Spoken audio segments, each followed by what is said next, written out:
तर ठाकरे सेनेच्या नगरसेविका सरिता म्हस्के मातोश्रीवर काल नॉट रिचेबल होत्या आणि सरिता म्हस्के आज मातोश्रीवर दाखल झालेल्या आहेत।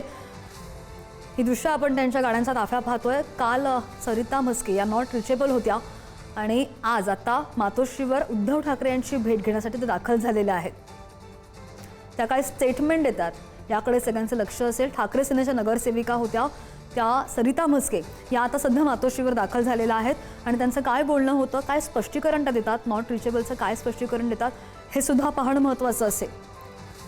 ठाकरे सेनेच्या नगरसेविका आहेत सरिता म्हस्के आणि त्या मातोश्रीवर सध्या दाखल झालेल्या आहेत।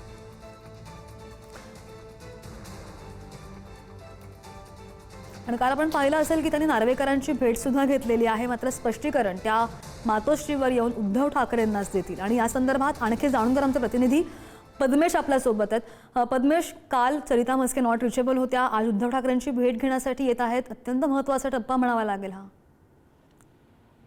सध्या नक्कीच उद्धव ठाकरेच्या पक्षासाठी कुठेतरी ही चांगली बातमी आहे, कारण काल सरिता म्हस्के डॉक्टर सरिता म्हस्के वॉर्ड क्रमांक 157च्या ज्या नगरसेविका होत्या त्या काल नॉट रिचेबल होत्या आणि जेव्हा काल संपूर्ण शिवसेनेचा जो गट आहे तो स्थापन करण्यासाठी कोकण भवनात गेला होता तेव्हा फक्त 64 नगरसेवक गेले होते आणि त्यामध्ये एक ज्या सरिता म्हस्के होत्या त्या नॉट रिचेबल होत्या। पण काल रात्री त्यांनी मिलिंद नार्वेकर जे आमदार आहेत शिवसेना ठाकरे गटाची त्यांची भेट घेतली आणि आज तेच मिलिंद नार्वेकर सरिता म्हस्के यांना घेऊन आता मातोश्रीवर आलेत आणि उद्धव ठाकरे यांच्याशी भेट घेण्यासाठी या सरिता म्हस्के आल्याचं बोललं जातंय।